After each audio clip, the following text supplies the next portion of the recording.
te passe la parole.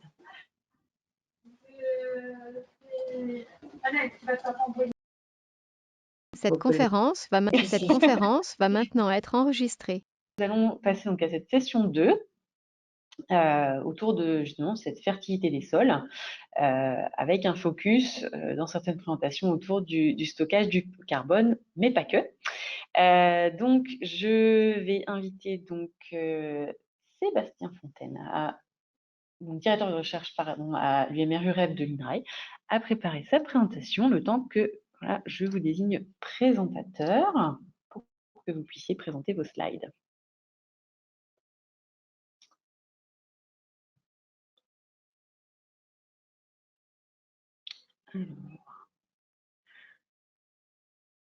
Alors, Monsieur Fontaine, je pense que votre micro est coupé. Par contre, on commence à voir arriver la présentation.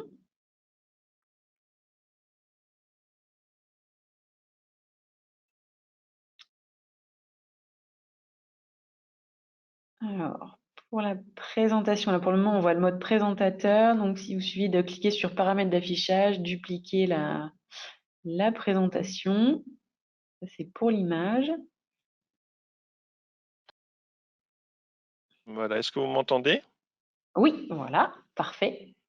D'accord, donc moi Et est-ce que vous voyez mes diapos? Alors là, on voit l'écran présentateur. Ah. Donc, il vous suffit, sur ce mode présentateur, d'aller dans les paramètres d'affichage et de dupliquer la présentation. Voilà. Dupliquer le paramètre. Alors, ça devrait arriver. Ou pas.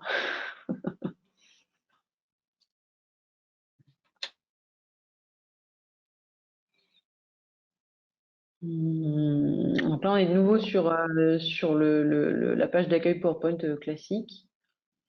Alors attendez, il faut peut-être que je le mette en mode diaporama.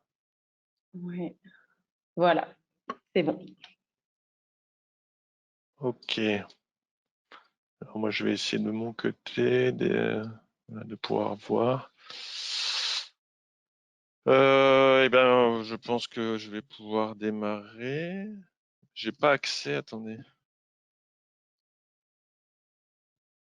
Je peux pas faire défiler mes diaporamas.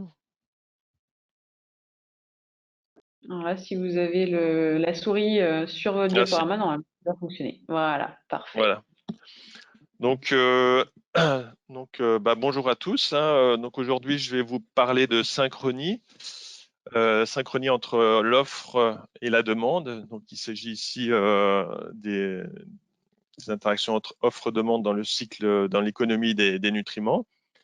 Et donc, c'est un travail de synthèse qui rassemble une quinzaine de collègues dont les compétences sont sur la biodiversité et les cycles biogéochimiques. Et donc, l'objet de cette synthèse, c'était de comprendre un peu le fonctionnement des écosystèmes naturels pour aider à concevoir des écosystèmes durables. Alors, on est en train d'enclencher une seconde révolution verte, dont l'objectif, c'est pas donc en plus d'apporter des aliments pour la population, c'est de préserver des biens communs. Que sont donc le climat, la biodiversité, les sols. Et donc, cette révolution verte, elle apporte des incertitudes en termes agronomiques, financières. Il y a des risques de concurrence déloyale si, évidemment, tout le monde n'est pas à la même enseigne, qui est donc certains producteurs ne contribuent pas à protéger ces biens communs. Mais c'est aussi également intéressant de voir en fait la convergence des intérêts communs et des intérêts particuliers des agriculteurs, puisque cette révolution verte va également contribuer à préserver l'outil de production des agriculteurs, notamment les sols, puisque donc la mise en culture des sols induit par exemple une perte des matières organiques du sol dans la plupart des sols. Hein. Ça a été encore montré, par exemple, en Limagne sur les 3 principaux types de sols, grâce à nos collègues de Vetagro, SUP. Et donc ça amoindrit la fertilité naturelle des sols. Et donc on a, en réponse, un recours accru aux intrants. Et donc, dans ces intrants, on a la fertilisation minérale hein, qui a un coût important et qui conduit, in fine, à une perte de 40 à 50% de l'azote épandu dans la nature. Alors, c'est assez désagréable. J'arrive pas à voir mon écran. Enfin bon, je ne sais pas si je peux bouger. Non, j'arrive pas à bouger. Voilà. Et donc, donc ce défi, c'est également donc préserver la biodiversité.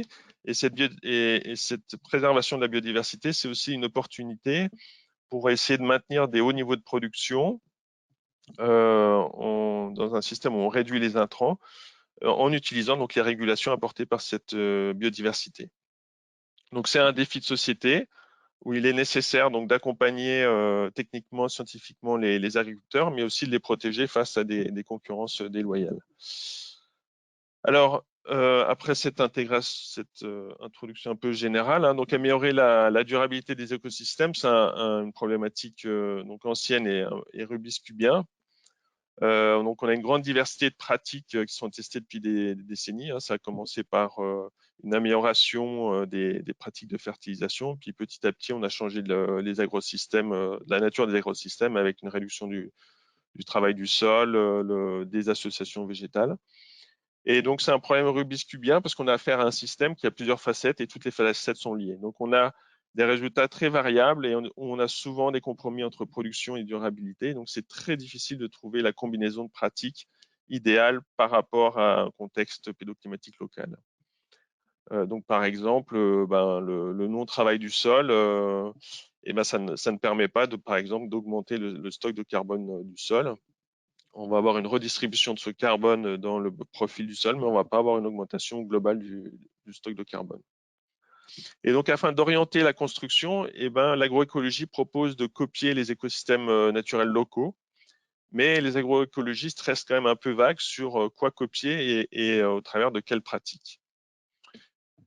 Mais il y a donc une propriété assez intéressante des écosystèmes naturels à copier, et c'est leur capacité à synchroniser l'offre en nutriments du sol à la demande du couvert végétal.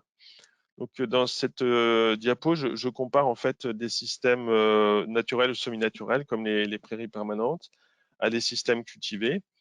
Et donc, lorsque la demande des couverts végétaux est forte en nutriments, par exemple au printemps, sous les systèmes naturels, les micro-organismes du sol vont fournir des nutriments solubles et permettre donc la croissance et la production de biomasse par ces couverts sous prairies.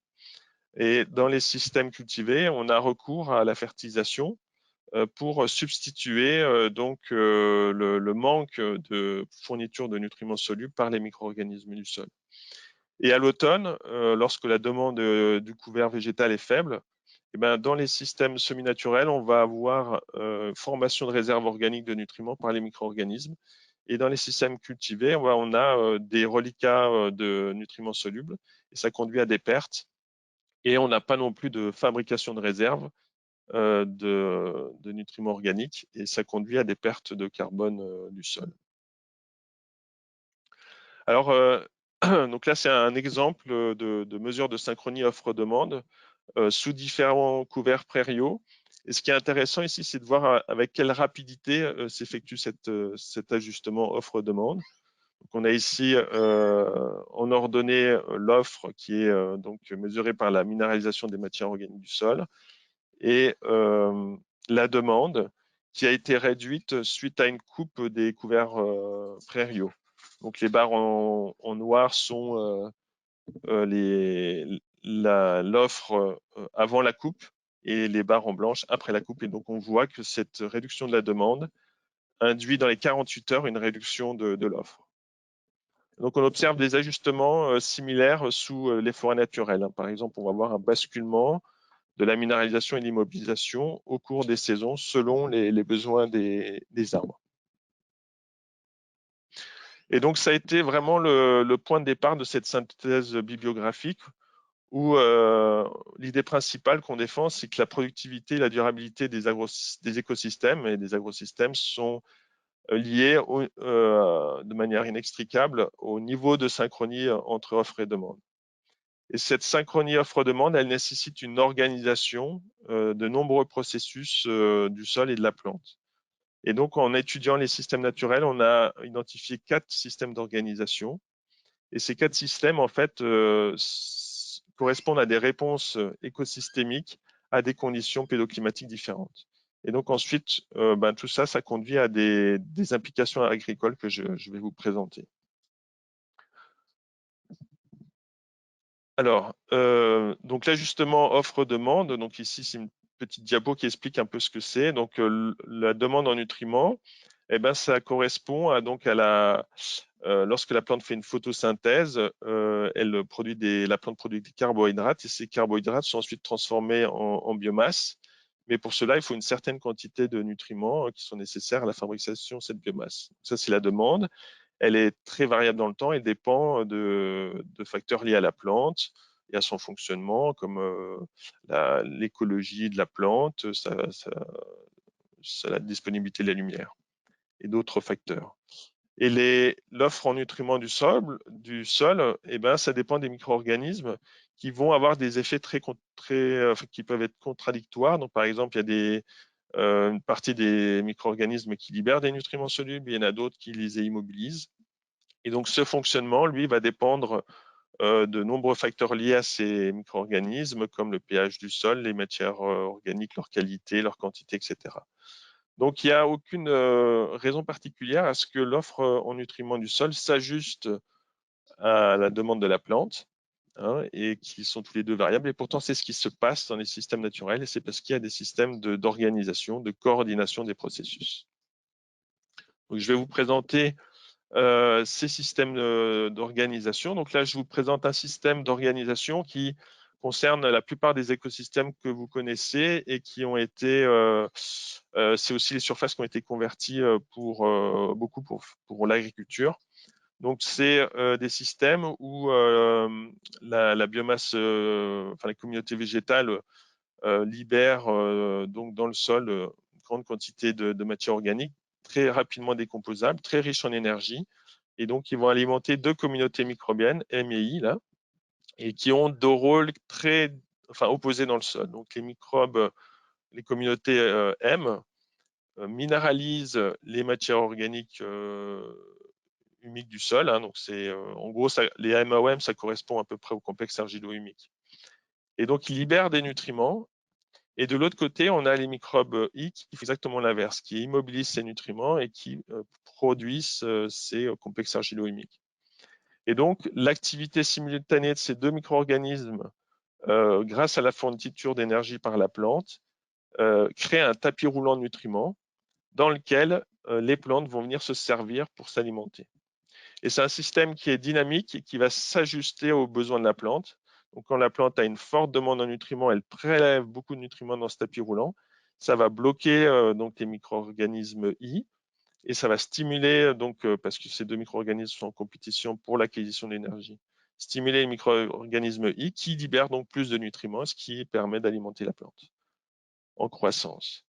Et lorsqu'on arrive sur une période automnale, hivernale, eh ben, le fait que la plante ne prélève plus de nutriments, très peu, eh ben, on va stimuler les micro-organismes I qui créent des réserves. Donc voilà.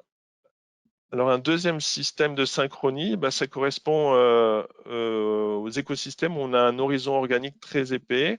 Donc ça correspond aux landes, aux prairies, aux forêts d'altitude. Et donc là, les plantes vont créer leur propre réserve organique en déposant des litières qui se décomposent très lentement, qui sont très riches en carbone et qui contiennent des tanins condensés. Donc ces litières, en fait, se dégradent très lentement par des micro-organismes qui libèrent jamais de nutriments minéraux. Et par contre, ces organismes vont enrichir petit à petit ces litières en composés organiques riches en nutriments. Et ça contribue à former donc ces horizons organiques qu'on appelle FreeOM. Et en fait, ces plantes, dans ces écosystèmes, sont associées aux mycorhizes, alors soit des ectomycorhizes, soit des champignons éricoïdes. Et en fait, ces échanges entre ces organismes et ces plantes sont régis par des intérêts réciproques, et ce qui va faire la régulation offre-demande. Donc, quand la plante a besoin de beaucoup de nutriments, elle va fournir de l'énergie, allouer du carbone à ces organismes symbiotiques, et en échange, ces organismes vont dégrader les FreeOM et donner des nutriments à la plante. Et donc, bien sûr, on a un ajustement offre-demande qui est piloté directement par la plante. Ensuite, on a un troisième système de synchronie que vous connaissez probablement bien mieux, qui est celui lié donc à l'acquisition d'azote atmosphérique ou de nutriments provenant des minéraux du sol ou de la roche-mère. Donc là, c'est lié à des associations symbiotiques avec des micro-organismes, donc par exemple au niveau de la nodosité avec Rhizobium. Donc là, pareil, c'est des relations et des régulations offre-demande qui sont directement pilotées par la plante. Quand elle a besoin de beaucoup d'azote, elle va allouer beaucoup de carbone aux nodosités qui vont fixer cet azote et donc alimenter la plante. Et quand la plante a moins besoin de nutriments, elle fait une plus faible allocation de carbone et donc il y a moins de fixation d'azote. Je passe assez rapidement sur cette mécanisme de régulation que vous connaissez sans doute mieux. Et la dernière système de synchronie qui est lié en fait à un marché commun entre plantes qui est permis grâce au réseau mycorhizien qui relie les plantes entre elles. Alors, en fait, ce mécanisme de régulation, non seulement il permet de contribuer à ajuster les besoins en nutriments des plantes globalement par rapport à leurs besoins, mais aussi ça permet d'avoir un ajustement multi-éléments. C'est-à-dire que la plante n'a pas seulement besoin d'azote, mais aussi de phosphore, enfin toutes sortes de nutriments qui sont représentés ici par les différentes formes. Donc, on a différentes plantes avec différents besoins. Et sous ces plantes, on a des apports locaux de nutriments qui diffèrent également. Et donc, on le voit ici, il y a une divergence entre les apports locaux de nutriments et les besoins de la plante. Et ces divergences vont être gommées grâce à des échanges de nutriments au travers de réseaux mycorhiziens qui relient donc des racines de plantes, de différentes plantes. Voilà. Donc, on va passer maintenant à l'impact des conditions pédoclimatiques et des types de plantes sur ces systèmes de synchronie. Donc, en fait, il y a ici 3 systèmes de synchronie qui vont être présentés. Donc, il y en a un qui est peu impacté, disons, par les conditions pédoclimatiques. Donc, on a ici des triangles qui représentent l'importance relative des synchronies selon les conditions qui sont décrites ici. Donc ici, on a à gauche, on a les synchronies inorganiques, donc ça correspond à la fixation d'azote et puis donc à l'acquisition des nutriments provenant des minéraux et des roches. Et à gauche, ce sont les synchronies organiques avec les 2 types de synchronies qu'on a décrits, donc les complexes argilo-humiques et puis les FreeOM. Et donc, l'acquisition de nutriments provenant de la roche et des minéraux, ça va dépendre de leur richesse. Et donc, si on a des roches-mères qui sont riches en nutriments, on va plutôt avoir une importance de la synchronie inorganique. Et si on a des roches-mères plutôt pauvres, on va plutôt avoir des systèmes basés sur l'organique. L'âge du sol va également beaucoup jouer, puisque le sol, au cours de son évolution, va perdre ses nutriments du fait de son évolution pédologique. La proportion légumineuse va également jouer. Plus on va avoir de légumineuses, plus on va avoir des systèmes basés sur l'inorganique. Ensuite, sur l'organique, on a les 2 systèmes, donc FreeOM ou complexe argilo-humique. Et là, ça va vraiment dépendre du type de particules. Donc, pour avoir des complexes argilo-humiques, il faut bien sûr avoir des argiles. Et donc, ces systèmes de synchronie avec les complexes argilo-humiques vont surtout s'effectuer sur des sols à texture fine avec des minéraux actifs. Et les systèmes FreeOM vont s'installer sur des sols qui sont à plutôt pH acide avec des textures grossières et des minéraux qui retiennent très peu les particules organiques. Et donc, on va avoir aussi des types fonctionnels de plantes qui sont très différentes. Sur les fruits EM, on a des plantes qu'on appelle de type conservative à croissance très lente et qui ont des traits un peu particuliers et qui s'opposent aux plantes au type exploitatif avec croissance très rapide. Donc voilà, les implications donc, agricoles, elles sont de deux types au niveau du concept de la fertilité et de l'aide à la construction d'agrosystèmes productifs et durables. Donc, ces connaissances sur les interactions sol-plante sont en train de changer notre vision sur la fertilité. Donc, il y a différentes définitions de la fertilité, mais toutes convergent vers une propriété intrinsèque des sols à soutenir une production en fournissant donc des éléments essentiels à la croissance des plantes. Et on le voit bien, hein, cette définition doit être révisée puisque la plante elle est capable de contrôler la quantité et la proportion des nutriments qu'elle reçoit grâce à ses interactions avec les organismes du sol. Et également, la fertilité du sol n'est pas une propriété stable. Hein, la fourniture en nutriments du sol, elle est dynamique, elle doit être considérée par rapport aux besoins fluctuants du couvert végétal. Et donc, pour illustrer ces propos, ici, je vous montre un exemple donc, de la fourniture en nutriments du sol sous 12 espèces différentes de plantes. Et donc, ces espèces ont des vitesses de croissance très différentes qui sont ici représentées par les différences de niveau métabolique de ces plantes. Et donc, sur un même sol, on va avoir des fournitures en nutriments, c'est-à-dire, entre guillemets, des fertilités complètement différentes et qui s'ajustent aux besoins de l'espèce de plante considérée.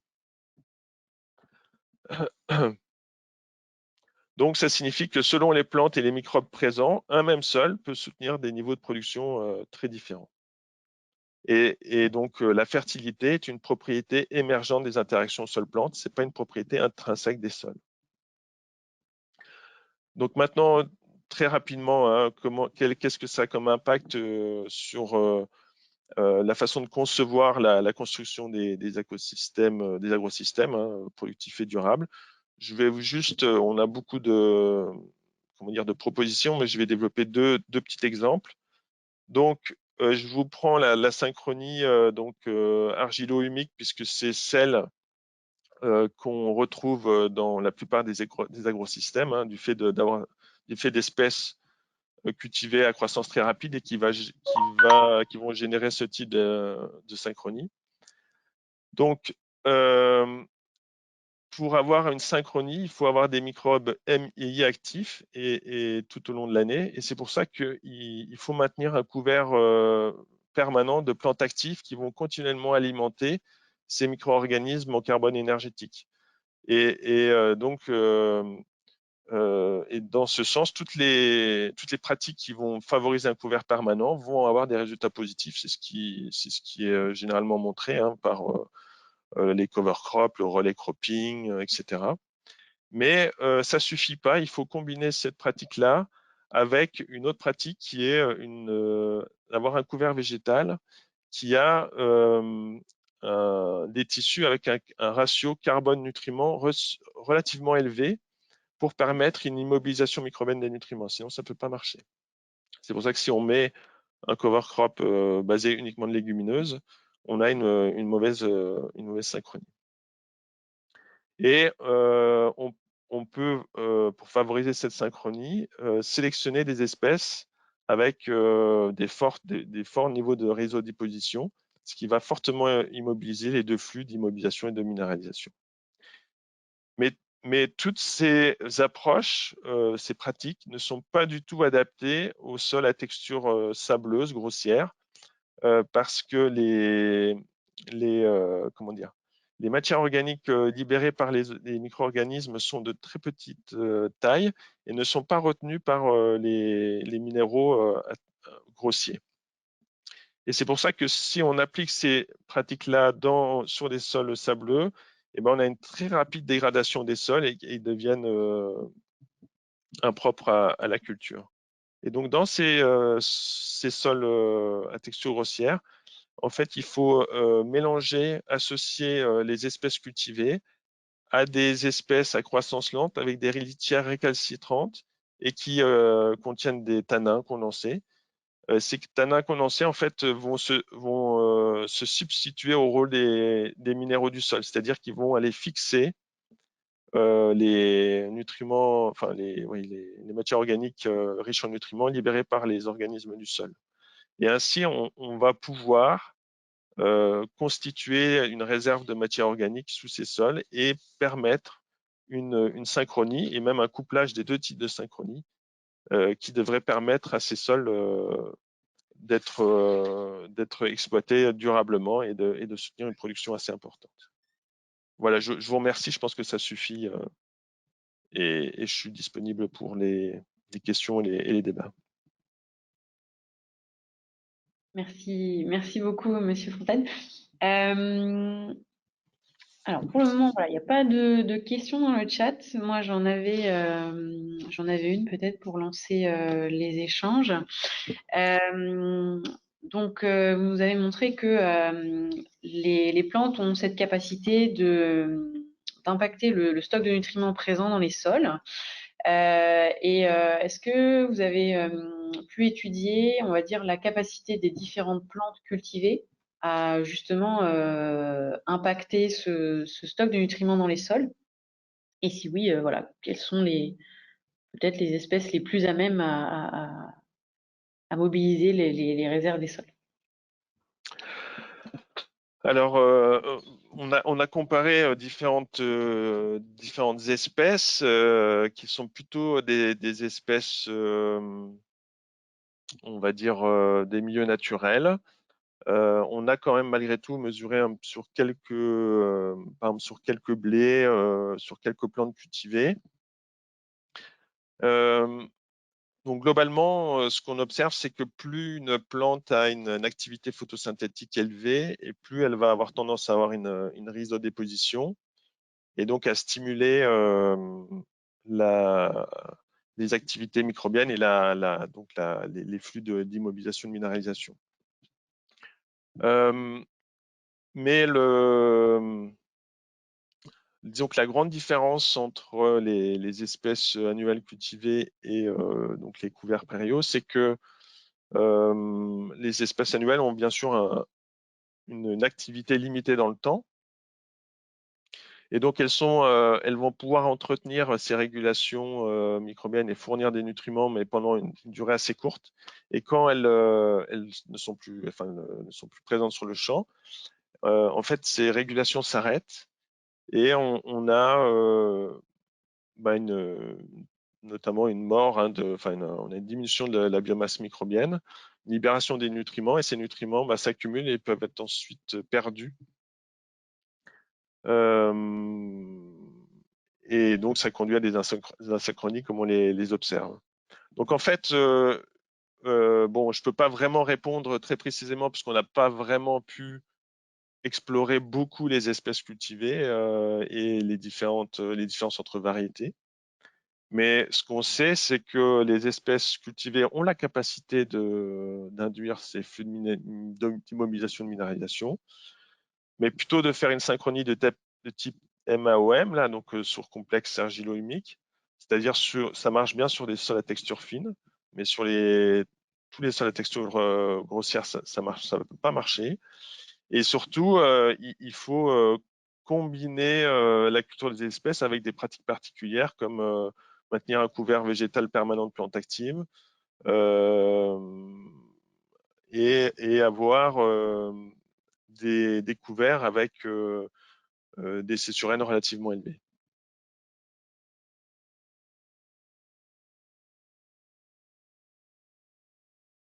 Ok, merci.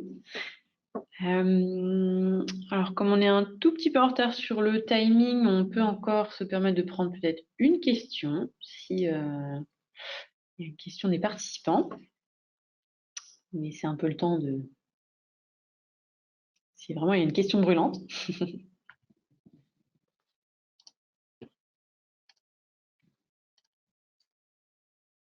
Bon, je n'en vois pas, donc je vais vous remercier, Monsieur Fontaine, pour cette intervention. Et donc, Merci. qui nous a montré l'importance des interactions entre plantes et micro-organismes pour justement cette fertilité des sols. Et donc, ça fait une très bonne transition donc, avec les deux présentations qui vont suivre. Donc, les présentations qui vont être orientées vers la présentation de projets cases d'art qui ont pour objet notamment l'étude des micro-organismes du sol dans l'objectif d'avoir une meilleure connaissance de ces derniers et un appui aux producteurs pour travailler leur sol. Donc, je vais passer la parole à Élodie Cuisset et Nadia Laurent, donc de Unilassal Rouen. Alors, mesdames, à qui est-ce que je passe la main? Je pense que c'est Madame Alors, Cuisset. Nadia Laurent, bonjour. D'accord. Je vais Bonjour. commencer et je laisserai la parole ensuite à Elodie. Très bien. Alors, pour le partage, comment je Voilà, fais? normalement, vous devriez pouvoir présenter vos slides. D'accord. Non. J'ai une fenêtre qui s'est ouverte, tout écran. Oui. C'est bon.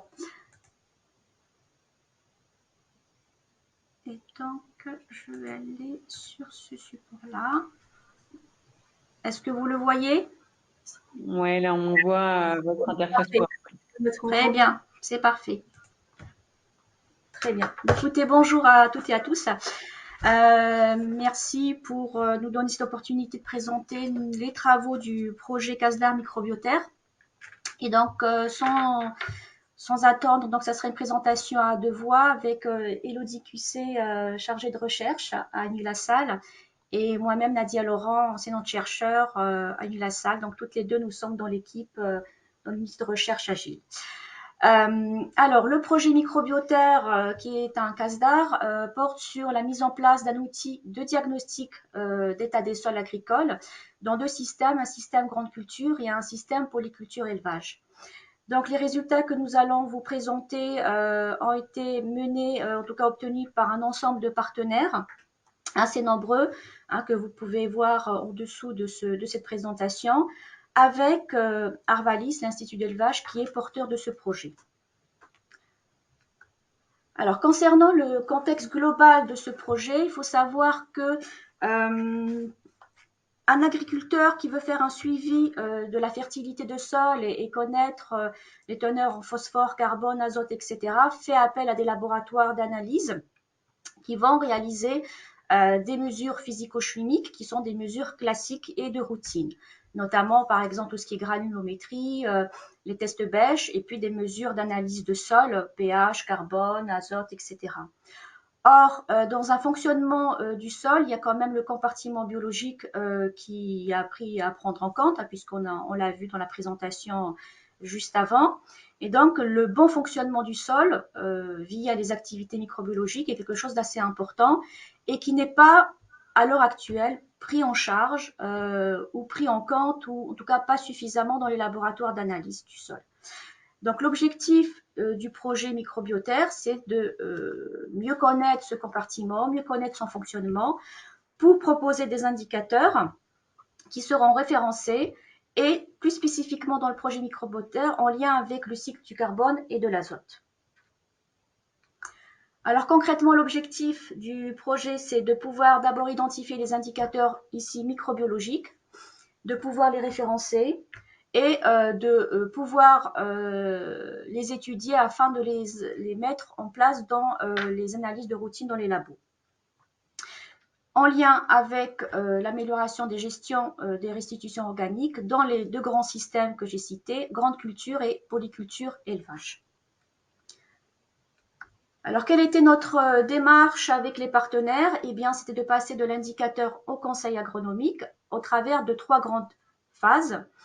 La première, c'était quelle méthode utiliser, notamment les sites expérimentaux, et quel indicateur choisir. Ensuite, quel indicateur sélectionner et ça dans un premier temps au travers de 2 grandes études bibliographiques qui ont été menées. Et ensuite, réfléchir sur la mise en place d'un outil microbiotaire et de proposer un diagnostic pour les agriculteurs en lien avec les pratiques agricoles et les indicateurs. Alors, pour le premier point, donc les dispositifs expérimentaux, les pratiques agricoles et quel indicateur choisi.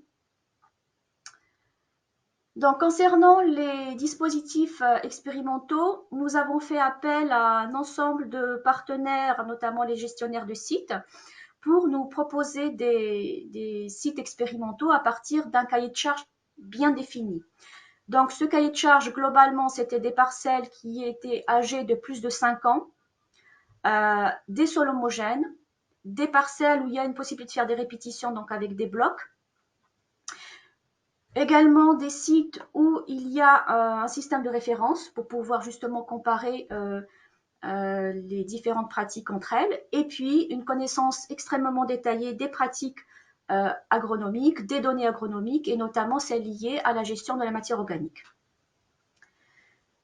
Donc, les gestionnaires nous ont fait un ensemble de propositions que nous avons étudiées puis sélectionnées. Et nous avons obtenu, in fine, 18 sites qui correspondent à un 20C.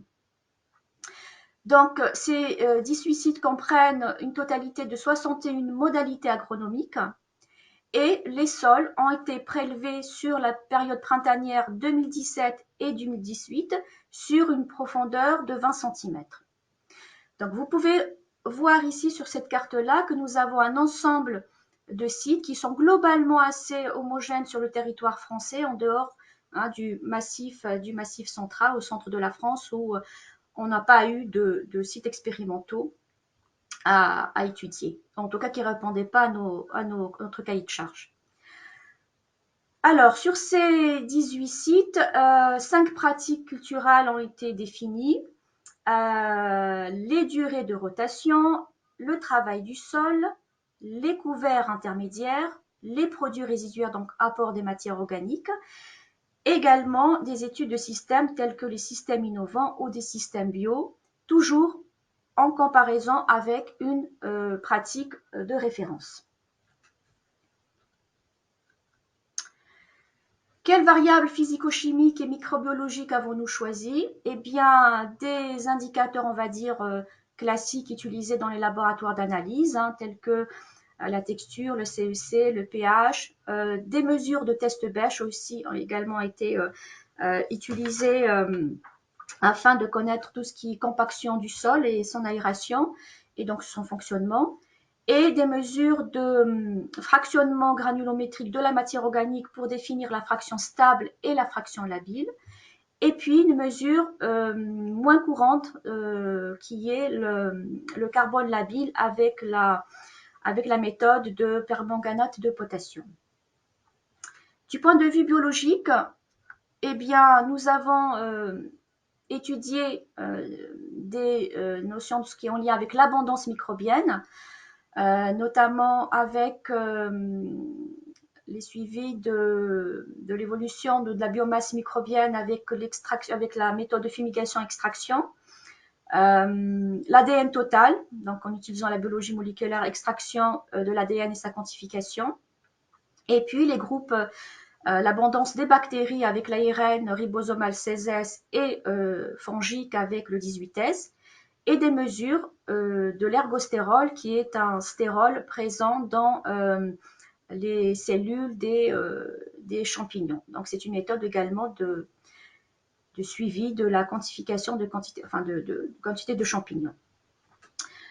Du point de vue activité, eh bien, nous avons fait des mesures d'activité enzymatique du cycle du carbone avec la bêta-glucosidase, du cycle de l'azote en utilisant 3 enzymes, la leucine aminopeptidase, protéase, arylamidase, et puis une activité enzymatique globale avec l'hydrolyse de la fluorescine diacétate, c'est-à-dire la FDA. Et enfin, des mesures classiques de minéralisation de l'azote et du carbone avec la minéralisation avec 8 jours et l'utilisation de 2 autres minéralisations de l'azote qu'on appellera l'azote potentiellement minéralisable, l'APM, et puis l'ABM, azote biologiquement minéralisable. Voilà, donc ces différentes analyses ont été menées dans différents laboratoires qui sont présentés ci-dessous. Deuxième partie, c'était l'étude des différents liens entre indicateurs et pratiques que je développerai ici, et une étude bibliographique sur le lien entre indicateurs et fonction du sol dans l'objectif de proposer ou en tout cas évaluer l'état souhaitable d'un sol agricole. Donc cette étude bibliographique a été menée au travers d'une méta-analyse avec un ensemble de mots-clés, donc les mots-clés classiques, tout ce qui est en lien avec l'activité microbiologique des sols, et puis les 5 pratiques agricoles que nous avons étudiées, que je vous présentais tout à l'heure.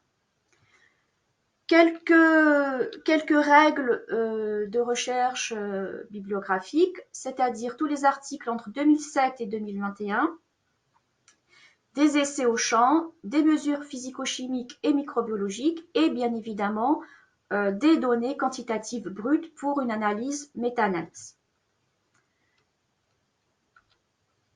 Les résultats sont les suivants. Donc, on a identifié 147 articles répartis majoritairement au niveau des États-Unis, un petit peu au niveau de l'Uruguay, c'est ça, Elodie? Voilà. Un petit peu en Europe et puis un certain nombre d'articles au niveau de l'Asie, notamment au niveau de la Chine. Donc, sur ces 147 articles, comment ils sont répartis par rapport aux pratiques agricoles? Eh bien, globalement, nous avons identifié une majorité d'articles qui portaient sur le travail du sol, sur les matières organiques et en troisième position sur les couverts intermédiaires.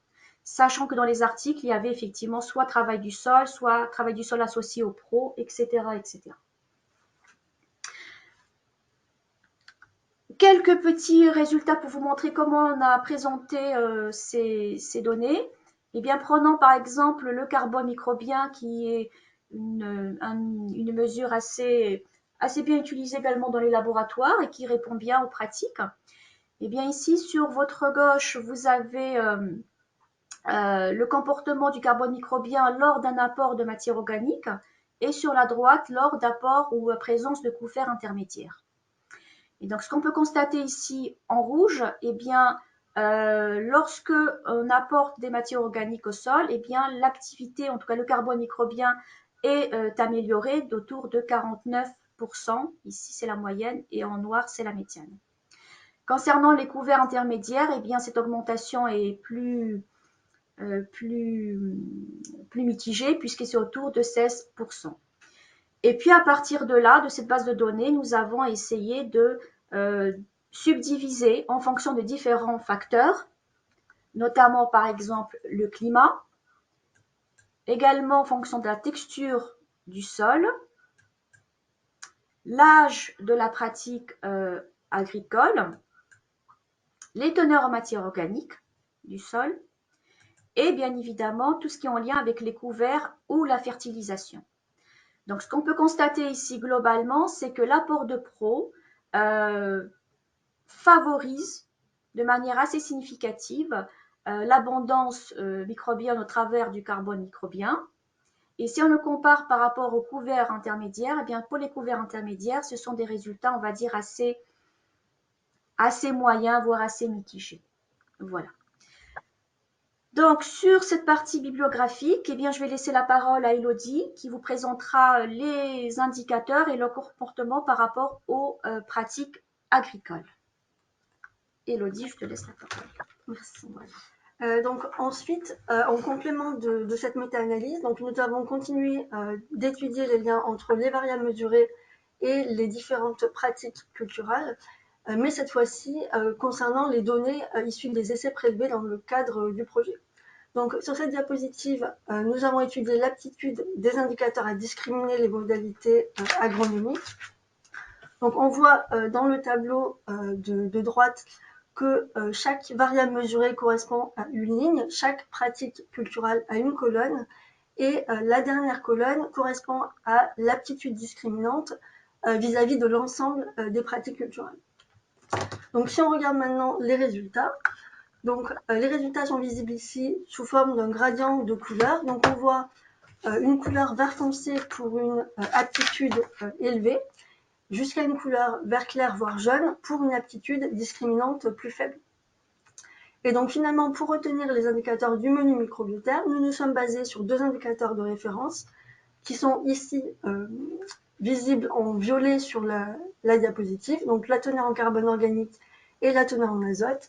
Et nous nous sommes basés finalement sur la dernière colonne du tableau pour retenir les indicateurs. Donc les indicateurs que nous avons retenus sont ici encadrés en rouge et colorés en gris. Donc on voit qu'on a retenu 10 indicateurs physico-chimiques, donc en lien avec le fractionnement granulométrique de la matière organique. Nous avons aussi retenu le carbone oxydé, en plus des deux indicateurs de référence. Et concernant les variables microbiologiques, donc nous avons retenu 7 indicateurs, 2 en lien avec l'abondance microbienne et 5 qui vont plutôt nous renseigner sur les activités microbiennes en lien avec le cycle de l'azote et du carbone. Donc voilà pour la méthodologie des choix des indicateurs retenus dans l'outil. Donc ensuite, on est passé à la conception de l'outil microbiotaire en lui-même. Donc pour ça, nous avons commencé par construire un référentiel et nous avons déployé l'outil en parcelle agricole. Le référentiel global que nous avons bâti permet finalement d'avoir deux niveaux d'interprétation. Donc dans le premier niveau d'interprétation à gauche de la diapositive, finalement on se demande est-ce que la valeur de l'indicateur mesuré sur une parcelle à diagnostiquer est comprise ou pas dans le référentiel microbiotaire. Donc ici, pour illustrer nos propos, on a choisi l'exemple du carbone microbien. Donc ici, sur cette figure, le segment bleu ici représente le référentiel microbiotaire. Et ce qu'on cherche à faire, c'est finalement localiser, en fait, situer le point rouge, donc qui serait la valeur de carbone microbien de la parcelle étudiée par rapport au référentiel microbiotaire.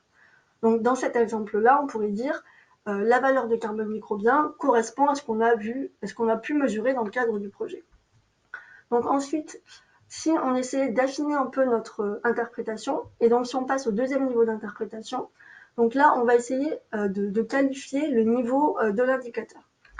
Donc pour ça, on va utiliser cette figure et on va replacer donc la valeur mesurée qui correspond ici au trait vertical rouge, et on va pouvoir dire finalement la valeur du carbone microbien de la parcelle agricole, elle est très faible. Donc voilà les deux niveaux d'interprétation finalement qu'on peut proposer à partir du référentiel. Donc ensuite, un autre point très important, c'est aussi de s'interroger sur les domaines de validité de notre référentiel et plus particulièrement concernant la teneur en matière organique. Donc ici, on a représenté sur la figure la teneur en matière organique en ordonnée en fonction des différents sites prélevés en abscisse, ce qui nous permet en fait de visualiser la gamme de variation de ce paramètre du sol. Donc ce qu'on a vu dans le projet, c'est que la teneur en matière organique des sols prélevés était comprise entre 1,26% sur le site de Gelée-Bois ici et 5,15% sur le site de Carguenac ici. Et donc en fait, finalement, cette gamme de variation dans la base de données microbiotaire, elle nous renseigne aussi sur le domaine de validité du référentiel vis-à-vis de ce paramètre du sol. Et donc, nous avons adopté exactement la même démarche pour étudier les domaines de validité du référentiel vis-à-vis de la teneur en calcaire et du pH eau, mais on n'aura pas le temps de détailler ces résultats.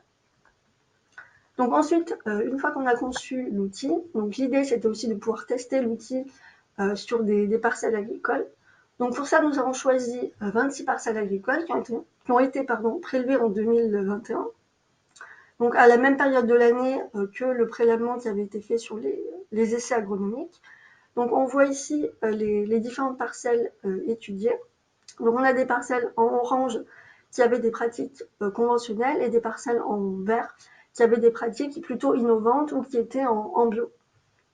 Et donc finalement sur les échantillons sol, nous avons mesuré les indicateurs retenus dans l'outil. Donc si on regarde ici l'exemple d'un résultat, donc celui de de l'indicateur activité amylase, qui est une activité du cycle de l'azote. Donc, sur la figure ici, on voit le référentiel basé uniquement sur les données des essais, en haut, et dessous, le référentiel qui prend soit les données des essais et des parcelles agriculteurs. Donc, finalement, ce qu'il faut qu'on retienne ici, c'est que les valeurs des indicateurs qui ont été mesurés sur les parcelles sont globalement comprises dans le référentiel essai. Donc, on peut bien utiliser le référentiel qui avait été acquis sur des essais agronomiques pour diagnostiquer des parcelles agricoles. Donc, je vais essayer d'aller un peu plus vite. Donc, du coup, l'idée ensuite, une fois qu'on a proposé le diagnostic, c'est de pouvoir proposer des leviers aux agriculteurs pour pouvoir optimiser les indicateurs et donc les fonctions du sol qu'on cherche à optimiser. Donc, pour ça, nous avons étudié des valeurs relatives moyennes pour chacune des pratiques qui sont indiquées ici en colonne et pour chaque indicateur ici en ligne. Donc finalement, le gradient de couleur nous renseigne sur l'effet de la pratique, d'un bleu foncé pour une pratique impactant fortement l'indicateur jusqu'à bleu plus clair. Donc finalement, on a fait ce travail de hiérarchisation de l'effet des pratiques pour notamment l'indicateur biomasse microbienne. Et on voit que c'est l'apport de Pro qui a le plus impacté cet indicateur et l'implantation de couvert qui a le moins impacté l'indicateur, ce qui est cohérent avec ce que Nadia a présenté concernant la méta-analyse.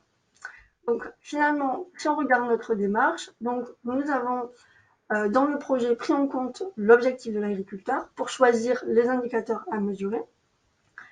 Ensuite, nous allons prélever le sol, analyser les indicateurs en laboratoire, replacer ces valeurs dans le référentiel et ensuite, si on voit que l'indicateur a une valeur plutôt faible ou plutôt très faible et qu'on sait qu'il y a une relation positive entre cet indicateur et la fonction que l'agriculteur veut optimiser, on peut vouloir proposer en fait des leviers agronomiques pour essayer d'optimiser les indicateurs et la fonction.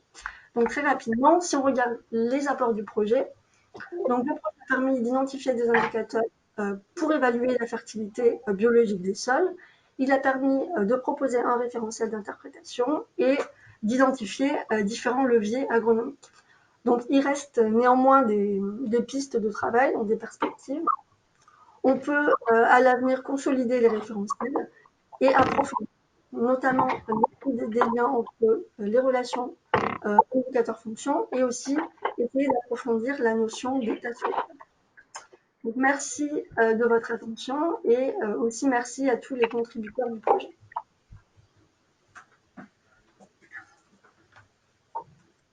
Super, merci beaucoup. On était parfait dans les timings. Merci à toutes les deux.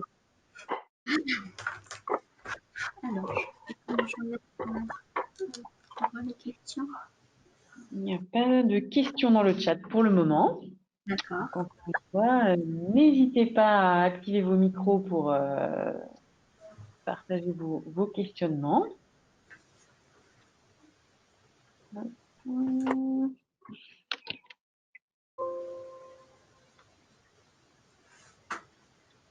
Après, comme on a un tout petit peu de retard sur le timing, on va passer, je pense, à la présentation suivante. Merci en tout cas à toutes les deux pour votre présentation.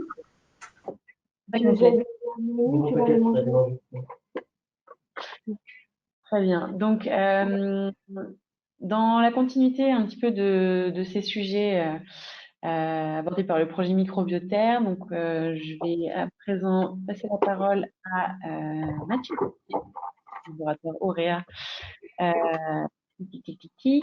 Voilà, vous êtes le présentateur et maintenant je vais vous passer.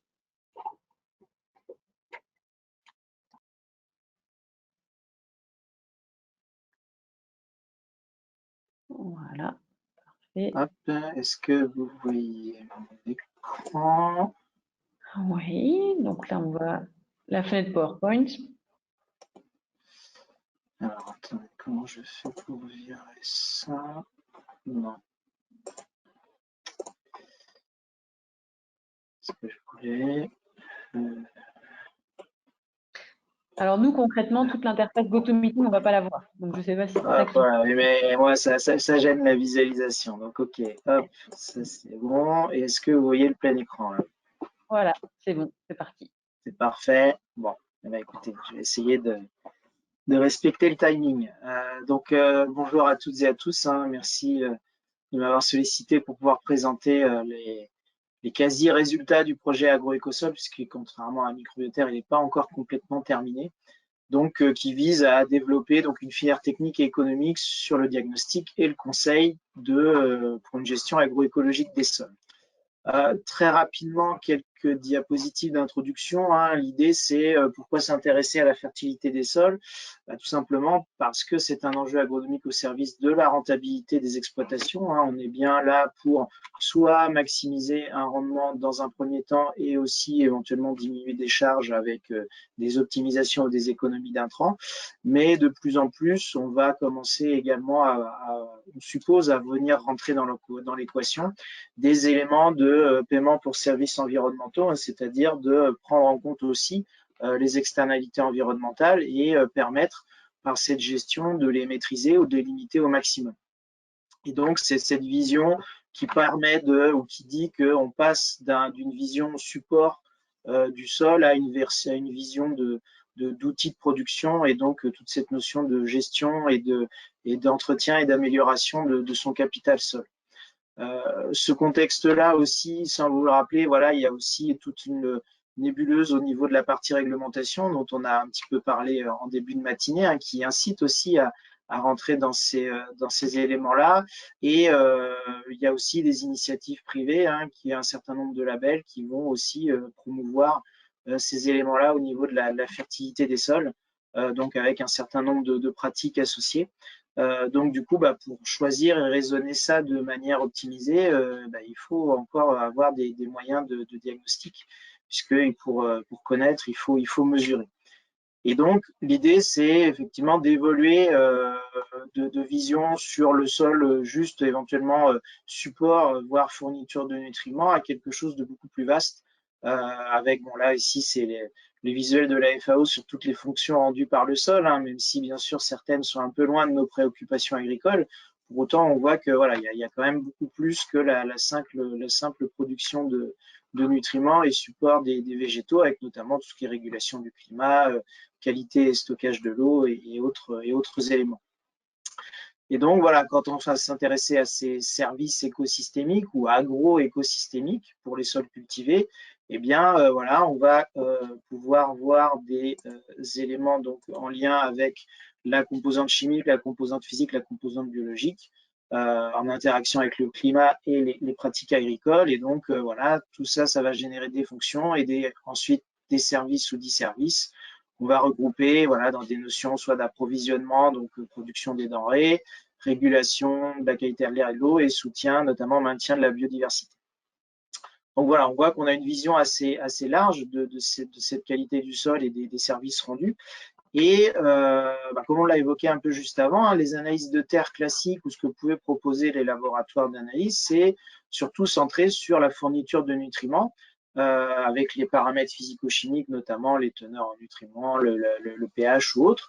Et donc ça, eh bien, ça permet, parmi l'ensemble des leviers qui sont mobilisables par un agriculteur, ça va surtout se focaliser sur la partie fertilisation et amendement, hein, donc qui reste une part importante, hein, ne serait-ce que pour l'optimiser et la gérer, on le voit avec le contexte de l'azote ce printemps. Mais pour autant, voilà, on sait qu'il n'y a pas forcément d'éléments pour amener des conseils sur les autres. Donc l'idée de l'agroécologie, c'est de contenir et de maintenir cette notion de gestion de la fertilité, mais en incluant l'ensemble des pratiques agricoles dans le conseil. Et donc, pour ce faire, on suppose, ou on a fait l'hypothèse qu'on avait besoin d'améliorer ou de renforcer les outils et les systèmes qu'on était capable de proposer. Et donc, du coup, c'est l'ambition de ce projet agroécosol, donc qui est porté par Auréa en partenariat avec INRAE et Hervalis. Et un certain nombre de partenaires autres du projet, hein, comme des coopératives pour les tests des analyses, des laboratoires privés et publics. Donc, sachant que là, oui, c'est pas un projet CASDAR, c'est un projet investissement d'avenir de l'ADEME.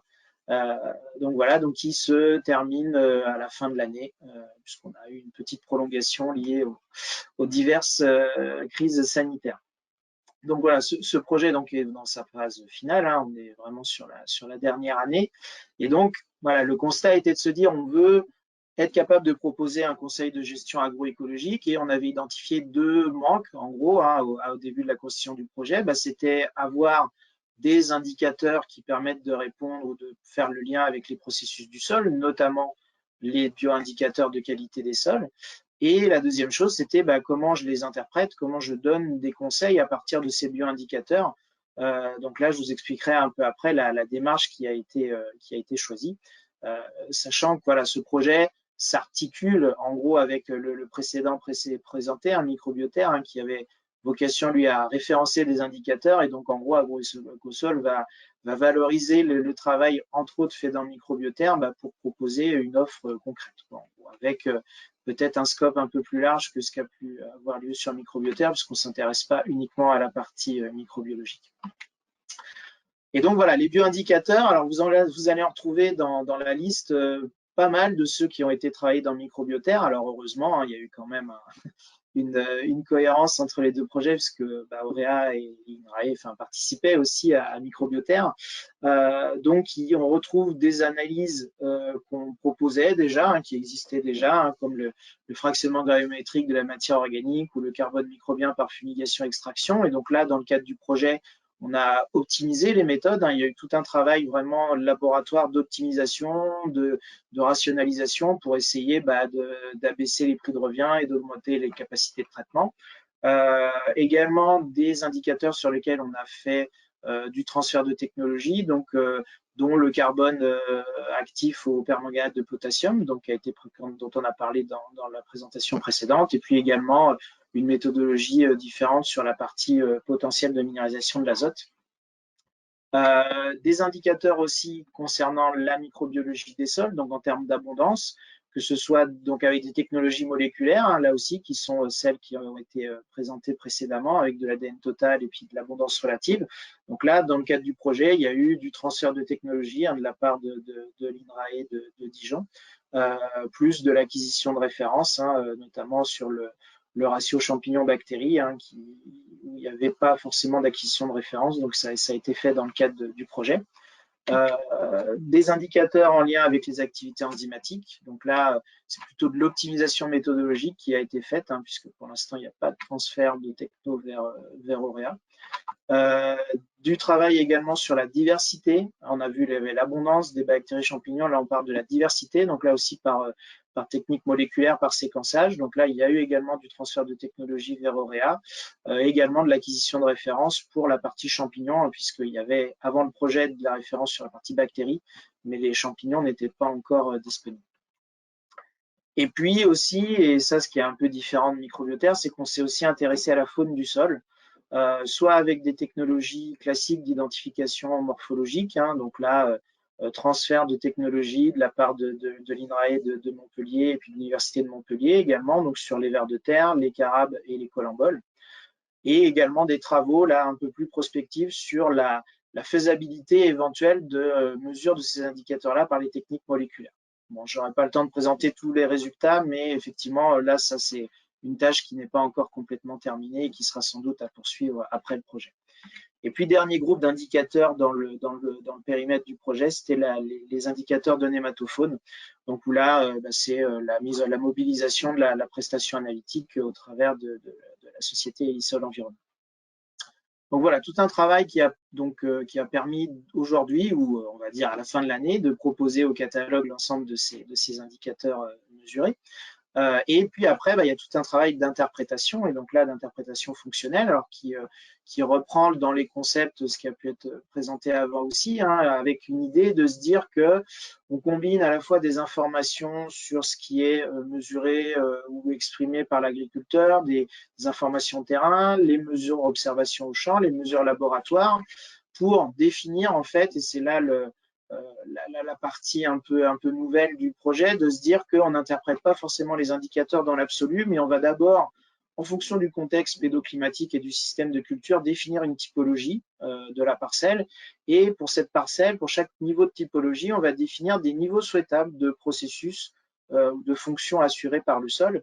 Et ces niveaux souhaitables, on va les comparer aux niveaux renseignés par les bioindicateurs, donc qui vont soit individuellement, mais plutôt généralement combinés entre eux pour définir un niveau de processus. Décomposition des matières organiques fraîches, minéralisation de l'azote, régulation de l'érosion ou stabilité, enfin voilà, un certain nombre de processus investigués. Et donc, c'est la confrontation entre le niveau attendu défini par la typologie et le niveau mesuré par les bioindicateurs qui permet de définir le diagnostic de satisfaction ou non des processus et donc d'aboutir à une note, en gros une notation qui, si elle est insuffisante, va déclencher des conseils agronomiques en termes de levier et de pratique. Donc, il y a eu un gros travail de création de la typologie, de définition des niveaux souhaitables dans le cadre du projet, de formalisation des liens entre les indicateurs et les fonctions. Donc ça, un travail qui a été fait, coordonné par Arvalis et qui a été fait avec l'ensemble des partenaires du projet. Également, production de support d'accompagnement technique. Je ne rentre pas trop dans le détail, mais forcément, qui dit élément un peu complexe, dit forcément accompagnement. Donc, toute de production de modules, de vidéos, de formation, là, qui est d'ailleurs toujours en cours, qui permettront d'accompagner l'offre commerciale. Et donc justement, voilà, cette offre commerciale, en gros, à quoi elle va pouvoir ressembler. Là, on est toujours à l'étape prototype. Donc, à l'échelle d'une parcelle, on va faire le diagnostic de performance des fonctions rendues par l'ensol en comparaison à un niveau attendu, donc défini par la typologie. Et en fonction de ça, proposer des évolutions de pratique, soit pour améliorer les performances technico-économiques et réduire l'impact écologique de ces pratiques. Donc voilà, avec un certain nombre d'étapes entre l'observation terrain, les analyses, le diagnostic et la restitution au client. Donc si on reprend très rapidement quelques-unes des étapes de l'offre, donc il y aura d'abord, on commence par la commande, en gros, qu'est-ce qu'on veut faire comme analyse et même si c'est pas forcément évident, on ne va pas forcément mesurer tous les indicateurs tout le temps, déjà parce que c'est pas nécessairement pertinent, et puis économiquement, forcément, ce serait pas toujours abordable. Donc là, l'idée, c'est en amont d'identifier les thématiques d'intérêt de l'agriculteur. On a commencé à en lister certaines, c'est ce que je vous présente là, c'est certainement pas les menus définitifs, mais ça donne un peu l'idée des grands types de thématiques sur lesquelles on pourrait se pencher et qui pourraient effectivement enclencher après des conseils et des pratiques analytiques. Donc, si on s'intéresse spécifiquement à la partie structure du sol, on s'intéressera à un certain type d'indicateurs, alors que si notre questionnement, c'est plutôt la diversité, bon là, il y a d'autres types d'indicateurs qui permettront de répondre à ces questions. Donc une fois qu'on a choisi le menu, après on va pouvoir collecter les informations agronomiques. Donc là, au travers d'une nouvelle interface chez nous, avec interface cartographique et géolocalisation d'une parcelle qui permet aussi après de stocker de manière pérenne toutes les informations liées à cette parcelle. Et donc on va demander un certain nombre d'informations qui vont du coup renseigner, permettre de caractériser justement cette parcelle en typologie. Donc voilà, quelques informations un peu classiques sur, par exemple, les systèmes de production, les modalités de travail du sol, et puis des questions aussi un peu plus, on va dire, poussées sur la perception que va avoir l'agriculteur sur les performances de sa parcelle. Est-ce qu'il estime que il a une fourniture azotée suffisante? Est-ce qu'il estime que sa structure est bonne? Il y a des excès d'eau et tout. Ce qui fait qu'effectivement, il y a quand même plus d'une centaine de champs à remplir en haute, donc ça fait quand même une grosse quantité d'informations, mais qui seront nécessaires à la fois pour bien typer la parcelle, pour bien gérer les niveaux attendus et du coup les comparaisons, et puis nous aussi après pour à terme être capable peut-être de faire des liens entre les perceptions terrain de performance et les résultats des indicateurs. Donc une fois que cette collecte d'infos est faite, après il y a la partie prélèvement qui est réalisée par Auréa ou par des prestataires. Donc on reste sur une stratégie de prélèvement analyse de terre classique. On choisit une zone homogène dans la parcelle, on fait un cercle d'une vingtaine de mètres de rayon et on va faire les différents prélèvements à l'intérieur de cette zone. Donc on reste sur une profondeur de 20 cm, échantillon composite classique pour une grosse partie des bioindicateurs qui sont mesurables sur l'échantillon remanié. Et voilà, pour la faune du sol, où là c'est un peu spécifique, il y a des répétitions de mesures et c'est des échantillonnages particuliers, soit des blocs de sol pour les vers de terre, soit des petites carottes de sol pour les colamboles, ou la pose d'un piège qui est laissé sur la parcelle pour les carabiniers. Donc voilà, et en plus on a une partie observation terrain et test bêche. Il y a déjà une vidéo qui est visible sur notre chaîne YouTube. Et donc, quelques enseignements alors qu'on connaissait déjà avant, mais qui sont extrêmement importants sur la partie biologie des sols, c'est que on ne prélève pas forcément sur les mêmes plages que ce qu'on a sur les analyses de terre. Il faut faire attention à la température extérieure, mais surtout à l'humidité du sol. Il ne faut pas que le sol soit trop sec ou trop humide. Et quelque chose d'extrêmement important, nous, le diagnostic il est là pour faire l'évaluation de l'impact historique des pratiques. Donc, il faut se positionner le plus loin possible, alors 2 voire 3 mois, de tout apport de carbone au sol, qui, on sait, va très fortement faire réagir la biomasse, notamment, ça a été présenté récemment. Donc, si on prélève quelques semaines après une destruction de couvert ou un apport de fumier, forcément, on verra l'impact de cet apport-là et pas l'historique. Donc, du coup, il faut essayer de se positionner suffisamment loin, éviter de prélever après un travail du sol trop conséquent.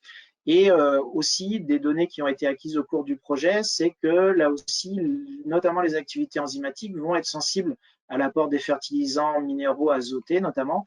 Et donc là, il y a eu des suivis qui ont été faits dans le projet qui ont permis de dire qu'en gros, après 3 à 4 semaines d'apport d'un fertilisant minéral azoté, on a une activité enzymatique qui revient à peu près au même niveau que ce qu'elle était avant. Alors, certaines activités répondent, pas toutes, mais donc ce qui permet aussi de donner des consignes sur les délais et le positionnement des échantillonnages vis-à-vis de ces pratiques agricoles, ce qui fait que c'est effectivement plus contraint que la physico-chimie classique. Et donc voilà, qu'est-ce qu'on analyse? Donc on a fait notre prélèvement, on analyse donc il y a forcément une physico-chimique qui pourra être faite la première fois et pas forcément les suivantes, mais il y a besoin, notamment parce que déjà ça renseigne sur un certain nombre de processus, et puis on en a besoin pour l'interprétation d'un certain nombre de bioindicateurs, notamment tout ce qui est microbiologie. Un exemple aussi d'optimisation qui a été faite dans le projet, c'est la préparation, qui est un vrai frein à l'optimisation, à l'industrialisation des analyses. Comme on fait des analyses sur sol frais, on ne peut pas appliquer toutes les procédures automatisées qu'il y a sur les sols secs. Donc actuellement, c'est du tamisage 5 et dans le cadre du projet, on a développé un automate qui permet de favoriser ou d'accélérer un peu la capacité de traitement et surtout de travailler sur un sol frais tamisé à 2 mm. Vous avez une image ici, ce qui fait quelque chose de beaucoup plus homogène que le tamisage actuel et qui permet d'avoir des mesures plus répétables et donc de diminuer aussi le nombre de répétitions au laboratoire.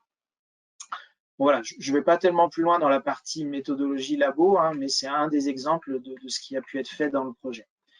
Et donc, une fois qu'on a nos résultats d'analyse, alors qu'ils vont prendre entre 4 à 5 semaines pour les analyses les plus courtes, jusqu'à 2 mois pour les plus longues, qui est notamment le séquençage au débit, après, donc, on a cette partie interprétation. Donc, on disait qu'on a défini une typologie de système de culture qui nous donne des niveaux attendus de processus. Donc, avec des notions de pédoclimat, donc liées au type de sol, au climat, la succession culturale avec différentes informations, du travail du sol, de la fertilisation azotée et comment je gère mes résidus de culture. Et donc ça, pour chacune de ces classes de typologie, on a défini des niveaux souhaitables de processus. Donc vous avez listé ici des liens qui ont été faits entre les indicateurs, les processus, les fonctions et les services écosystémiques, issus notamment des travaux de FS 2017, plus de travaux qu'il y a eu entre des séminaires en 2019. Donc, où effectivement, toute la complexité, ça a été de regrouper les différents processus et fonctions et après de faire des liens pour chacun des processus avec différents indicateurs. Vous avez ici l'exemple sur la partie stabilité structurale, mais forcément, tout a été fait pour l'ensemble des processus que vous voyez listés ici. Et bien sûr, avec une hiérarchisation, une pondération, justement, puisque il y a des éléments qui sont combinés, donc pour essayer d'avoir des choses cohérentes. Et donc, on va aboutir à des choses de ce genre-là, où pour chacune des fonctions qui sont identifiées ici, vous avez un indice qui va être une note, en gros, qui va aller de 1 à 3, en disant 1, c'est pas terrible, et 3, c'est bon, donc qui, en fait, positionne le niveau par rapport à un niveau attendu. Donc, si on est dans le vert, ça veut dire qu'on est dans le niveau attendu, voire mieux. Si on est dans le rouge, ça veut dire qu'on est moins bien qu'au niveau attendu. Et donc, ça, cette note, bah, si je prends, là, c'est une fonction. Donc, cette note se décompose en fait en processus. On agrège différents processus qui chacun ont une note qui est définie, donc de 1 à 3. Et cette note pour chacun des processus est obtenue, comme on l'a dit, en comparant les mesures au niveau attendu. Et donc, ce niveau attendu est défini par la typologie. Donc là, un exemple, bah, j'ai un niveau ici avec ma marge de progression qui est là. Mon indicateur, ou plutôt mon agrégation d'indicateurs me donne un niveau de processus. Et donc, dans ce cas-là, bah, je suis plutôt bon, quoi. Et donc, cette agrégation d'indicateurs, elle aussi, bah, résulte d'une combinaison où chaque indicateur a sa note de 1 à 3, hein, c'est bien une note de 1 à 3, qui est liée aux expertises qui ont pu être définies, soit issues de la littérature, soit issues d'expertises des chercheurs. Et donc, voilà, ça, c'est au niveau du diagnostic fonctionnel. Et donc, ces niveaux de processus qui ont été définis par agrégation, construits par licitation d'experts, c'est-à-dire qu'on a défini des schémas, et là, ça, c'est toujours en cours. Et je vous montre un peu un exemple où on va combiner un certain nombre d'indicateurs entre eux pour assurer un niveau de processus pour, à la fin, définir ma décomposition des matières organiques. Et donc là, avec des travaux d'élucidation d'experts, on définit les niveaux souhaitables, quand c'est faible, quand c'est élevé, quelles sont les valeurs ou autres, pour aboutir à des schémas interprétatifs les plus pertinents. Donc là, ils sont en finalisation et on est en train de les tester sur les parcelles qui ont été prélevées à la fois en 2021 et celles qui sont prélevées en 2022. Et en plus de ça, pour terminer, il y a aussi un niveau d'interprétation à l'indicateur qui permet donc, en valorisant des référentiels d'interprétation existants ou acquis pendant le projet, de le positionner. Alors, donc soit par une courbe de distribution, où on voit où est-ce que je me situe par rapport à l'ensemble des possibles, parfois avec des modèles prédictifs selon le pédoclimat en fonction des indicateurs, comme par exemple la biomasse moléculaire, et aussi des informations sur les plages de variation selon les grands types d'usages, grande culture, viticulture, prairie ou autre. Et donc, pour ces référentiels, donc, il y en a certains qui venaient d'avant le projet. C'est l'exemple de la biomasse microbienne issue des données du réseau de mesure de la qualité des sols. Et certains ont été acquis pendant le projet, notamment, par exemple, tout ce qui est référentiel pour les activités enzymatiques. Ça, c'est la plateforme Bioquémant de l'INRAE à Versailles, où on a, pour un certain nombre d'activités, des distributions par grand type d'usage qui permettent de positionner des plages de valeur. Et également, pour la faune du sol, on a eu des travaux où on a proposé des indicateurs de potentiel fonctionnel pour les vers de terre, par exemple, sur l'agrégation des sols, dégradation des matières organiques, infiltration de l'eau, en fonction des différentes individus qu'on a pu retrouver et des traits fonctionnels des espèces. Et là aussi, pour les micro-arthropodes, par exemple, sur des indicateurs de diversité spécifiques et écomorphologiques. Et dernier aspect en termes de restitution, on a des observations terrain, mais qui sont restituées aussi avec des notes. Là, c'est les tests bêche méthode ISARA avec des visuels terrain et des notes sur les différentes classes de textures. Je ne rentre pas plus dans le détail. Et dernière diapo, cette fois-ci, donc on va, à partir de notre diagnostic, quand on a des marges de progression, proposer un certain nombre de leviers. Donc ça aussi, c'est encore en cours de finalisation, mais vous voyez un peu la plage de leviers qu'on espère être capable de conseiller sur les apports organiques, minéraux, la gestion de l'eau découvert, les aménagements autour des parcelles, la gestion des résidus de récolte, les types de rotation, la succession des cultures et puis bien évidemment la partie travail du sol. Donc on poursuit les tests ce printemps et donc voilà, lancement officiel normalement 23 ou 24 novembre de cette année avec une vraie première campagne d'analyse au printemps prochain. Voilà, je vous remercie pour votre attention. Merci beaucoup, Mathieu. Alors, le touc. Je ne vois pas de questions dans le chat à ce moment précis. Toujours dans l'idée de ménager le timing et que tout le monde puisse aller manger confortablement. Je vous propose de skipper les questions. Merci beaucoup en tout cas pour la présentation qui était très complète et intéressante. Donc, je vais passer la parole à Cédric Le Guillou dans un premier temps pour une première présentation flash et ensuite à Monsieur Christophe Tanguy, donc de la société STI Biotechnologie. Donc, présentation courte en 5 minutes, hop là, avec possibilité de partager vos slides en espérant que la technique soit avec nous pour que les choses soient fluides. Voilà. Donc, Cédric, c'est à vous. Normalement, vous pouvez partager votre présentation. Ouais. Alors, est-ce que vous voyez mon écran? Oui, il n'y a plus qu'à passer en diaporama, normalement. C'est tout Très bon? bien. Ouais, parfait. Ok. Donc bonjour à tous, donc je suis Cédric Le Guillou, je suis responsable technique gestion agroécologique des sols chez Aurea. Et donc là, le challenge, c'est de vous présenter notre outil Carbostock en 5 minutes. Donc Carbostock, comme le nom l'indique, traite de la thématique du stockage de carbone, qui est un sujet on ne peut plus actuel. Donc quelques éléments introductifs sur l'origine, je dirais, de cette offre Carbostock.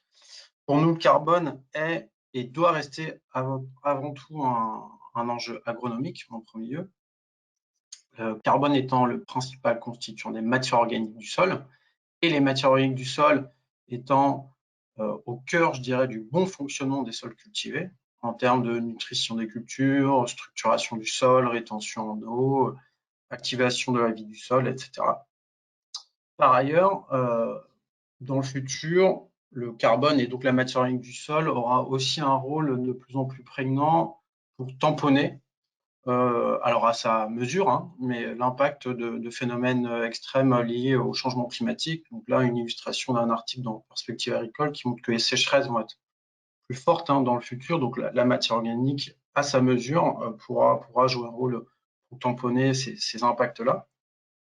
Donc on voit bien qu'il y a le carbone, il y a d'abord un enjeu agronomique à sa gestion.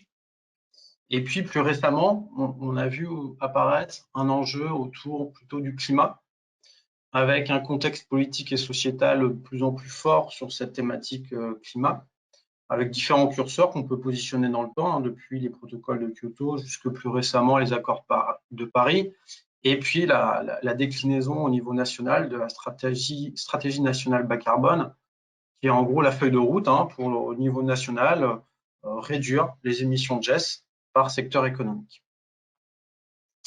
Concernant l'agriculture, on a une spécificité, c'est qu'on travaille sur les sols.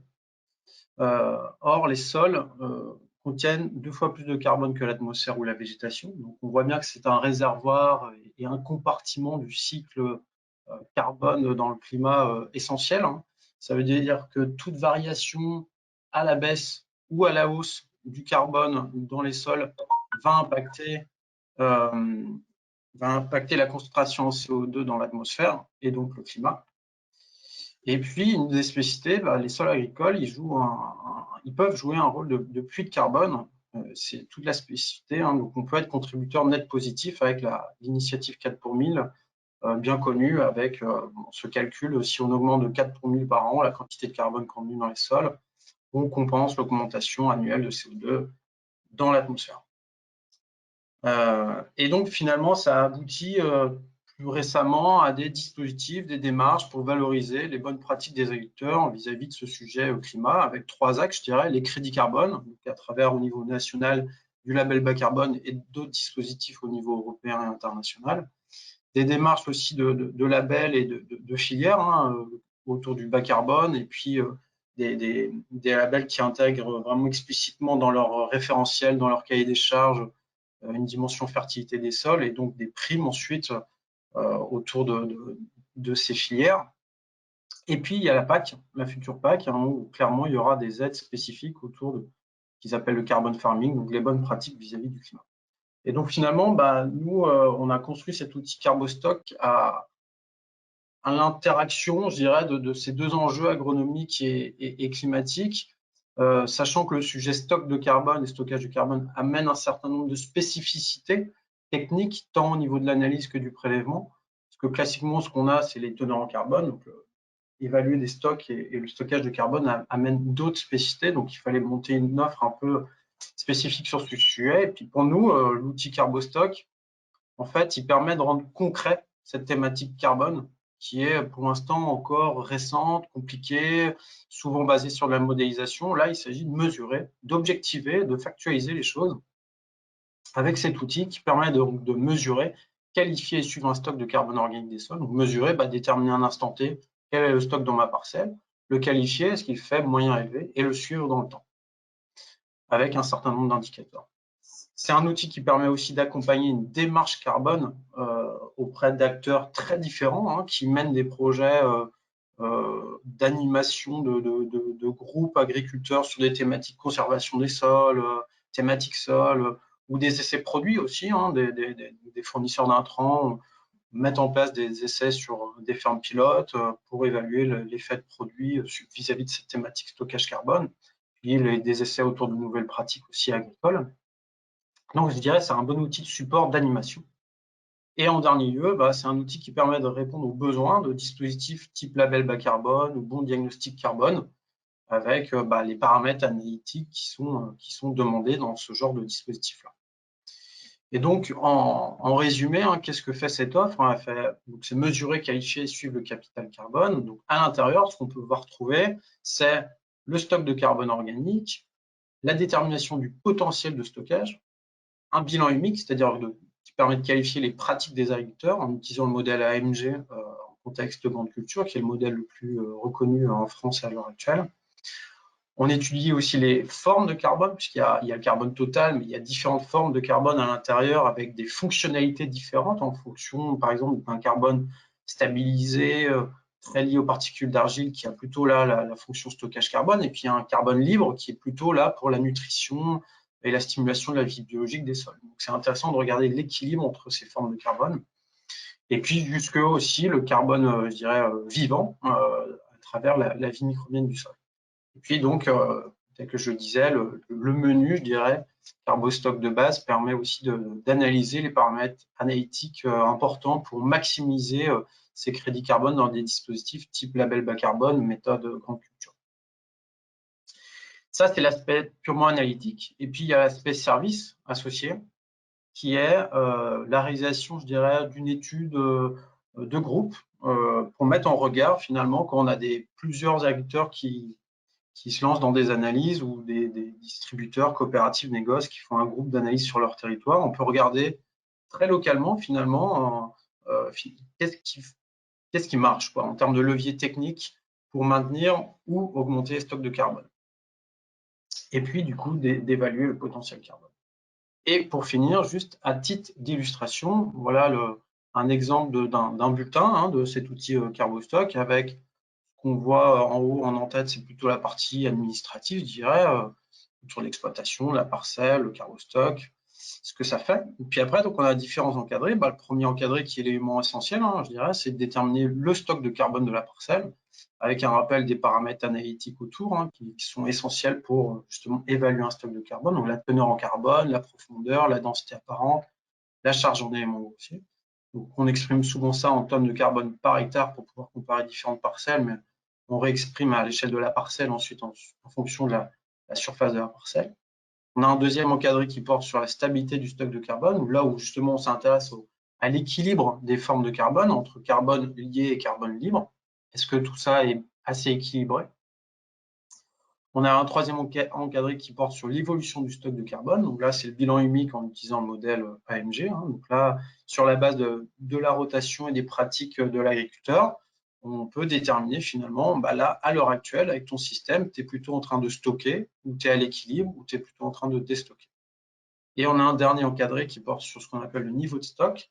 L'idée, c'est de pouvoir dire, finalement, tes 41 tonnes de carbone dans l'exemple ici, est-ce que c'est faible, c'est moyen ou c'est élevé? Donc, c'est de déterminer le niveau de stock et du coup aussi le potentiel de stockage. Pour ça, il y a différentes approches. Nous, on travaille sur les bases de données, en moyennant l'autorisation d'utilisation des bases de données en direct de nos clients. On réalise ça client par client.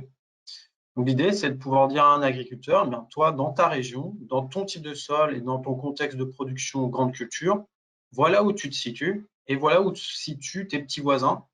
Et voilà le maximum qu'on retrouve dans notre base de données. Et donc, ça permet de donner un point de repère pour un potentiel technique d'augmentation du stockage de carbone organique de son sol.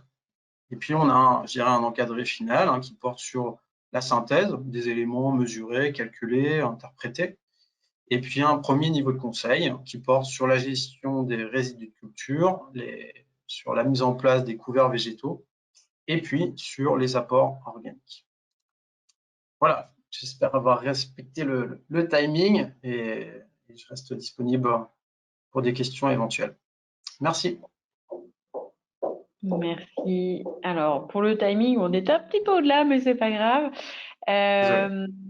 En termes... Non, bah, pas de souci. On va passer rapidement à Monsieur Tanguy. Hop, comme ça, on essaye de libérer tout le monde. Merci beaucoup, Cédric, en tout cas, pour la présentation. Et pour les questions, n'hésitez pas à les transmettre aussi a posteriori. On peut les transmettre aux intervenants. Parfait. Bonjour. Par contre, je n'arrive pas à me mettre en pleine nez.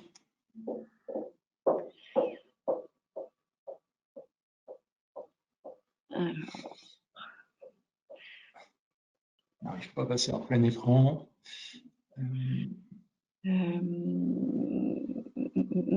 êtes dans affichage, là pour aller au plus simple. Alors vous avez révision affichage, là dans votre bandeau en haut de PowerPoint. Oui, voilà. Voilà, affichage. Vous allez avoir un mode mode lecture. Parce que j'ai même j'avais pas accès à bas de l'écran. Désolé, plein écran. Sinon, on va le laisser comme ça. Je n'arrive pas à décaler.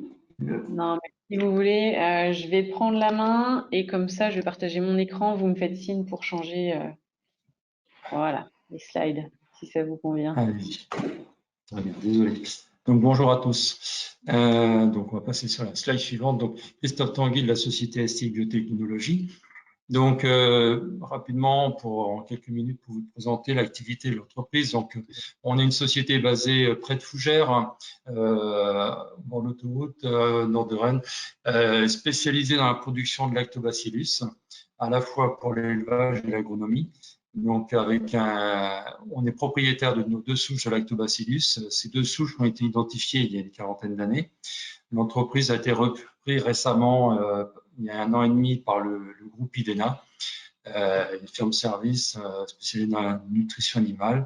Et donc, STI reste une société, une filiale de ce groupe indépendante et avec une activité végétale en développement. Une slide suivante, s'il vous plaît. Donc, dans les missions de l'entreprise, on a à la fois production animale et agro-environnement avec un objectif de production durable sur l'ensemble du cycle de l'élevage sur les exploitations et notamment parce que notre activité historique a commencé par la production animale avec l'équilibre microbien au niveau du tube digestif animal, mais avec la suite logique du travail sur les effluents avec des solutions pour valoriser les effluents, limiter les dégagements d'ammoniac, et on arrive sur des solutions également au sol, donc pour favoriser le développement de la vie microbienne dans les sols. Dans tous les cas, on est sur la recherche de solutions donc naturelles, alternatives aux solutions de synthèse qui vont être au niveau des sols ou au niveau des élevages. Le point commun de notre activité, c'est vraiment booster les écosystèmes. Suivant, s'il vous plaît. Suivant, ouais, merci. Donc, rapidement sur le procédé de production, donc on a une particularité, c'est que on est propriétaire de ces 2 souches de lactobacillus, donc un Parsimonies et Rhamnosus, que l'on produit toujours en co-culture sur ces 2 souches, avec pour objectif d'avoir une multiplication des lactobacillus et un support de culture qui nous sera aussi très important dans le mode d'action derrière. Donc, ces deux souches sont pour l'instant déposées au niveau de l'Institut Pasteur et référencées au niveau international. Suivant. Alors, rapidement, processus se fait en deux étapes. On a une production d'inoculum à partir de nos cellules de base, de nos souches de base, au cours d'une double fermentation. Et c'est au cours de ces doubles fermentations qu'on a à la fois multiplication de nos lactobacillus et en même temps production de métabolites qui vont avoir des fonctions importantes en complet et complémentaires de ces lactobacillus. Suivant. On a donc, en fonction du type de lactobacillus et de la méthode de culture de ces lactobacillus, on va avoir deux destinations pour ces produits. Première destination, on va garder ces lactobacillus vivants, ces bactéries vivantes, ça va nous servir dans notre gamme agro-environnement, et notamment Sorbistart pour les sols. Et une partie de la production sera inactivée. Les bactéries seront inactivées et là, on sera dans des utilisations production animale. Donc, on sera sur un post-biotique et non pas sur un probiotique. Suivant, s'il vous plaît. Donc, le produit que l'on commercialise actuellement avec une AMM sous le positionnement réglementaire de matière fertilisante pour de culture, donc est utilisé et a bénéficié de travaux de R&D en France, en Espagne et au Portugal, pour mettre en évidence trois principaux modes d'action, ce qui sont à la fois les lactobacillus vont venir favoriser la production d'exopolysaccharides et en même temps booster l'extraction d'acide indolacétique. Donc l'objectif au final, c'est surtout le développement racinaire. C'est complété également par une meilleure synthèse, une meilleure mobilisation des phosphates présents dans le sol et pour les rendre plus assimilables par la plante. Donc, au final, un objectif favoriser le développement des micro-organismes du sol et la structure du sol. Suivant. Donc, aujourd'hui, des résultats sur de nombreuses cultures, même si l'AMM aujourd'hui est utilisable. On a une AMM sur les maïs, sur les pommes de terre et sur les sojas. Dans l'ensemble des résultats d'essai que l'on peut présenter là, on augmente à la fois donc via le développement du système racinaire et une meilleure capacité des plantes à aller chercher les nutriments et résister au stress, notamment au stress hydrique. On renforce les performances de croissance, développement. Donc là, quelques exemples sur les céréales et page suivante également sur des légumes, sur quelques résultats, notamment pommes de terre, tomates, etc. Suivant. Donc, une équipe aujourd'hui au niveau de l'entreprise, donc on reste une petite structure, même si on a adossé un grand groupe. Donc, on est une structure de 11 personnes, avec 3 personnes, dont moi sur la partie développement commercial et technique, et une équipe à disposition donc pour un développement à la fois France et international. Aujourd'hui, on est présent dans une douzaine de pays à l'international, et donc notre volonté, notre souhait d'adhérer à VGPolus, c'est également donc, pour favoriser l'élargissement de notre R&D et l'élargissement de notre AMM sur d'autres cultures et sur d'autres pays européens. Et puis surtout développer les réseaux et trouver de nouveaux partenaires pour le développement et la distribution de cette solution Sorbistart. Merci de votre écoute et bon appétit à vous. Super, merci beaucoup, Monsieur Tanguy. Donc, en effet, on arrive à la fin de cette matinée, donc des 2 premières sessions. Je vous donne rendez-vous donc à 14 h sur vous utilisez le même lien. La session va rester active pour donc les deux sessions de l'après-midi qui vont être complémentaires en fait des présentations faites ce matin autour des sujets pour la première session donc de la biodiversité du sol et de l'agroécologie, et la dernière session autour des substrats de culture qui viendra questionner notamment les expérimentations sur les biointrants en conditions contrôlées. Bon appétit à tous et à tout à l'heure. Merci.